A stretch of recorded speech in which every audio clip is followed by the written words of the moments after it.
오늘 우리에게 주신 하나님의 말씀은 구약 성경 시편 3편의 말씀입니다. 말씀을 봉독하겠습니다. 여호와여, 나의 대적이 어찌 그리 많은지요. 일어나 나를 치는 자가 많으니이다. 많은 사람이 나를 대적하여 말하기를 그는 하나님께 구원을 받지 못한다 하나이다. 여호와여, 주는 나의 방패시요 나의 영광이요 나의 머리를 드시는 자이시니이다. 내가 나의 목소리로 여호와께 부르짖으니 그의 성산에서 응답하시도다. 내가 누워 자고 깨었으니 여호와께서 나를 붙드심이로다. 천만인이 나를 에워싸 진친다 하여도 나는 두려워하지 아니하리이다. 여호와여, 일어나소서. 나의 하나님이여, 나를 구원하소서. 주께서 나의 모든 원수의 뺨을 치시며 악인의 일을 꺾으셨나이다. 구원은 여호와께 있사오니 주의 복을 주의 백성에게 내리소서. 아멘. 매일 성경 순서에 따라 시편 3편의 말씀을 살펴보겠습니다.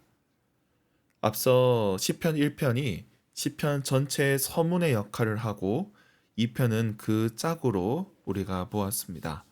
그리고 3편부터는 본격적으로 시편 제1권의 시가 시작됩니다.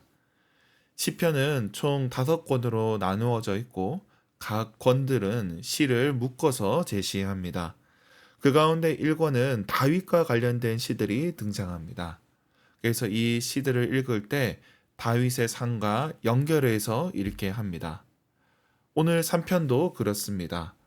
표제를 살펴보면 다윗이 그의 아들 압살롬을 피할 때에 지은 시 이렇게 나옵니다.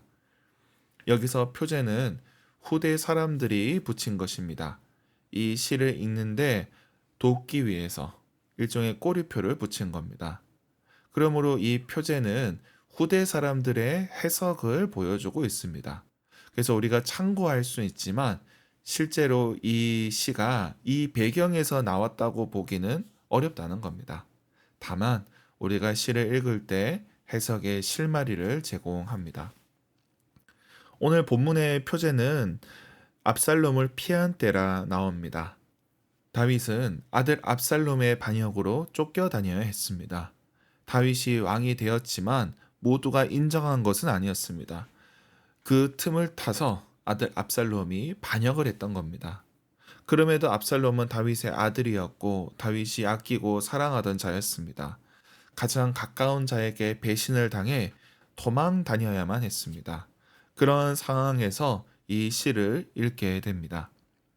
오늘 본문의 1절의 시인은 여호와여라고 부릅니다. 하나님의 이름으로 시를 시작합니다. 하나님을 부르며 시작하는 이 기도는 탄원의 시입니다. 하나님께 간절히 기도하는 시입니다. 이런 시들은 하나님을 아주 짧게 부릅니다. 하나님 앞에 어떤 수식도 붙일 여유가 없는 겁니다.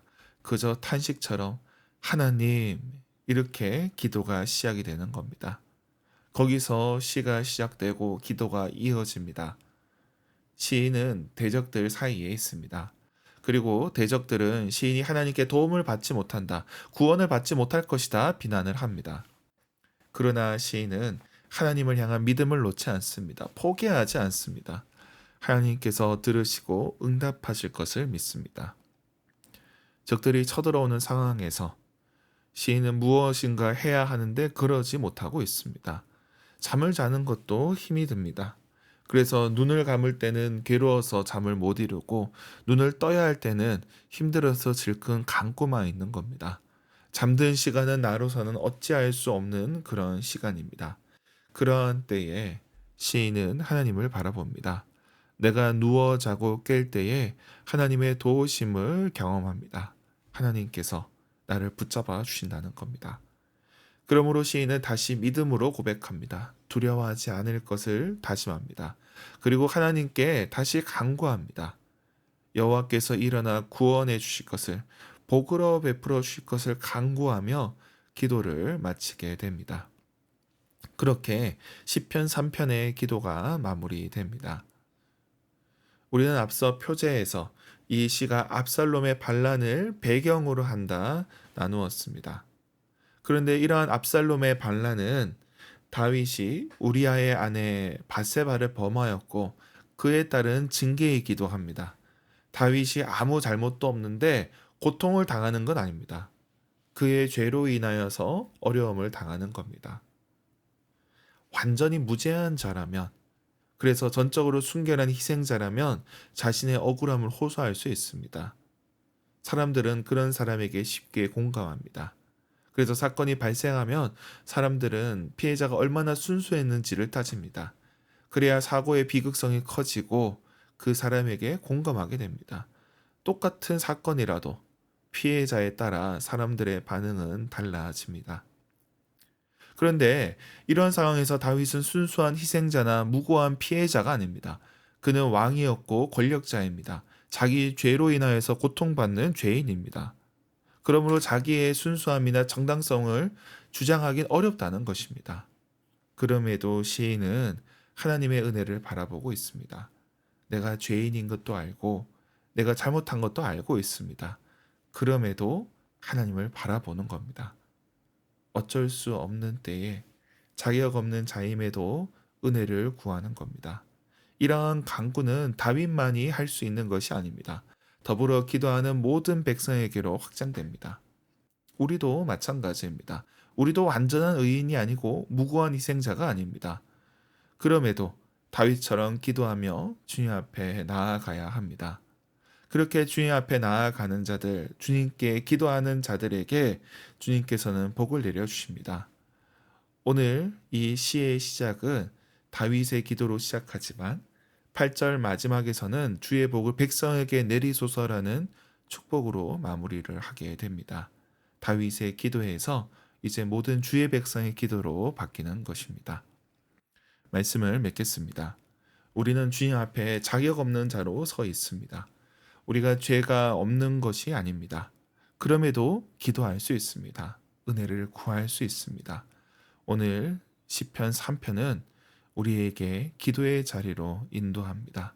그 기도의 자리에서 은혜로 나아가는 저와 여러분이 되길 축원합니다. 기도하겠습니다. 하나님 아버지, 자격 없는 저희들을 불러주시고 주님의 자녀로 주님의 백성으로 세우시니 감사합니다. 비록 우리가 주님의 이름을 부를 자격이 없더라도 우리가 주의 이름을 부를 때 주님 들으시고 응답하여 주시옵소서.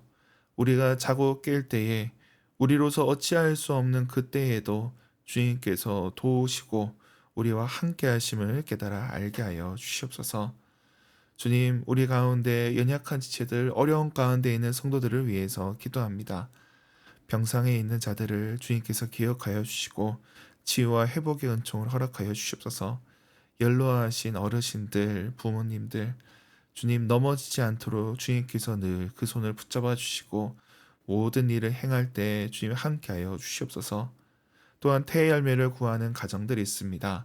주님께서 저들에게 생명을 허락하여 주시옵소서. 생명의 기쁨을 누리게 하여 주시옵소서. 또한 구하옵기는 우리 청년들을 위해서 기도합니다. 청년들의 삶 가운데 주님 함께하여 주시고 저들의 취업과 진로, 연애와 결혼, 그들의 삶의 여러 어려움 속에서 주님의 도우심을 경험하게 하여 주시옵소서. 멀리 나가 있는 자들을 위해 기도합니다. 유학으로, 취업으로, 군 복무 중인 이들 주님께서 기억하여 주시고 우리 손이 닿지 않더라도 주님의 펴신 팔로 저들을 붙잡아 주시옵소서. 오늘 있을 금요 기도회에도 주님 함께하여 주시고 은혜 더하여 주시옵소서. 감사드리며 예수님의 이름으로 기도드립니다. 아멘.